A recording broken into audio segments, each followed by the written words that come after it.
বরিশালের হিজলা উপজেলার মেঘনা নদীর একটি মৎস্য ঘাটে অভিযান চালিয়ে ১৮ মণ জাটকা জব্দ করা হয়েছে। জব্দকৃত জাটকা ১৭টি এতিমখানায় বিতরণ করা হয়েছে। তথ্যের সত্যতা নিশ্চিত করে হিজলা উপজেলার সিনিয়র মৎস্য কর্মকর্তা মোহাম্মদ আলম জানিয়েছেন, মেঘনা নদীর একটি মৎস্যঘাট থেকে জাটকা পাচারের সংবাদ পেয়ে উপজেলা নির্বাহী অফিসার মোহাম্মদ ইলিয়াস শিকদারের নেতৃত্বে ও থানা পুলিশের সহায়তায় অভিযান পরিচালনা করে জাটকাগুলো জব্দ করা হয়।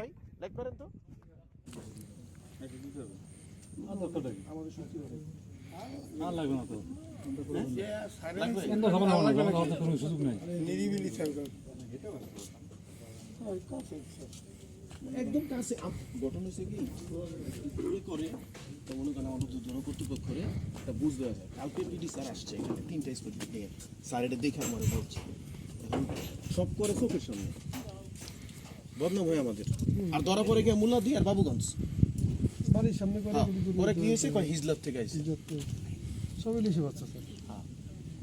অন্য কোনো একটা মাছ নেই। এই বালতি এটার মধ্যে কি মাছ? মাছ